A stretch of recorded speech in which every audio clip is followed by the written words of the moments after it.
পরে আপনারা সবাই আসেন।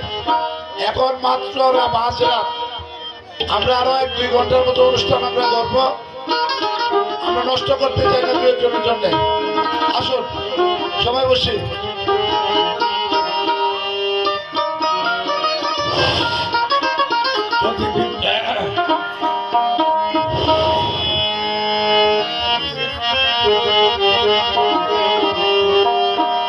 সুপ্রিয় দর্শক শ্রোতা, আপনারা যারা রাস্তায় দাঁড়িয়েছেন, কাইরুল, আমরা সবাই একটু আমরা অনুষ্ঠানটার দিকে আবার একটু মনোনিবেশ করি। আমরা সকলে আমাদের জ্ঞান পিপাসু মানুষ, আমরা আমাদের খোরাকটুকু নেওয়ার চেষ্টা করি। আমরা আসি সবাই একটু এদিকে, সবাই আসছে ধরেন।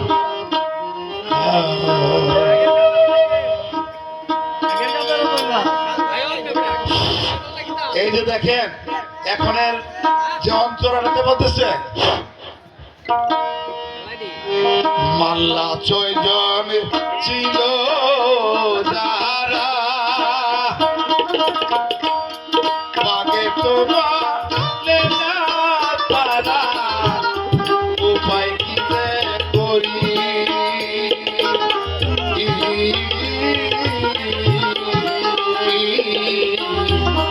মাল্লা 6 জন ছিল যারা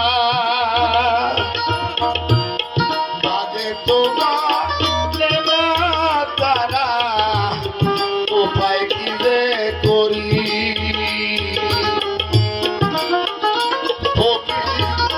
লালন বলে শিরাশাই রে গুরু, তুমি এসে হও কান্ডারি গুরু।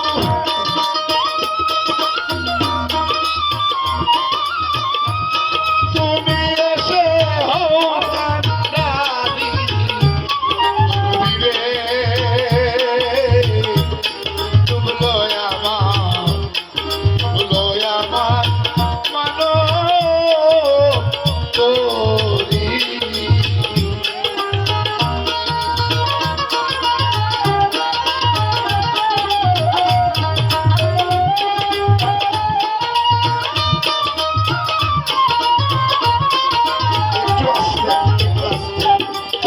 আসলে আমি যেহেতু আস্তানার খাদেম, আমি কাউকে কঠোর ভাষায় কিছু বলতে পারি না। আমি অনুরোধই করি আপনাদেরকে, আমার এই অনুষ্ঠানটা 12 বছর যাবত হয়, আপনারা এলাকার লোকেরা সহযোগিতা করেন। আগে আমি বলছি প্রথমে, আজকেও সহযোগিতা করেন।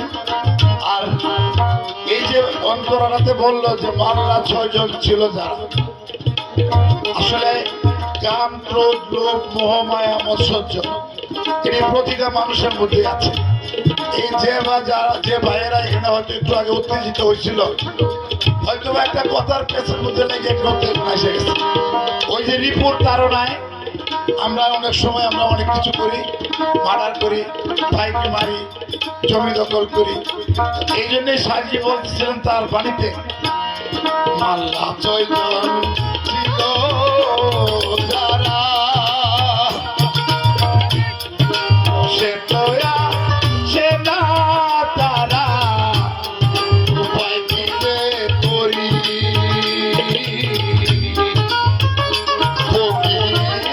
লালন বলে শিরাশাই রে গুরু, তুমি এসে হও কান্ডারি দয়াল।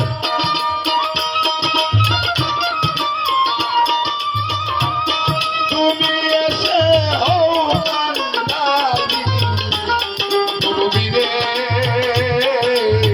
ডুবলো আমার মানো তোরি। ডুবলো আমার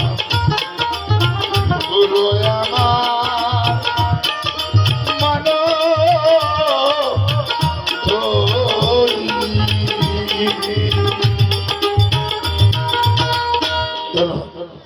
আমি আপনাদেরকে আবারও বলি, বছরে একদিন আমরা ফকির লালন সাহেবের পানি শুনি। বাকি যতটুকু সময় আমাদের হাতে আছে, আশেপাশে যারা আছেন সকলকে অনুরোধ করবো আপনারা আসেন। এখনো আমাদের মঞ্চের ভিতরে কিন্তু একটা অনুষ্ঠান চলার মতো দর্শক কিন্তু আছে, বাইরে যারা আছেন তাদেরকে অনুরোধ করি। আর আমি আশা করবো এখন এসডি ফলি সে আরো দুটি বাণী পরিবেশন করবে। এসডি ফলি, ধন্যবাদ। যিনি আজকের এই হাওর ভাটি বাংলায় এত সুন্দর একটি আয়োজন করেছে, উনি বেঁচে থাকুক দীর্ঘকাল আমাদের মাঝে। আমাদের ছড়িয়ে ছিটিয়ে থাকা প্রতিভাগুলোকে বিকশিত করার মতো আরো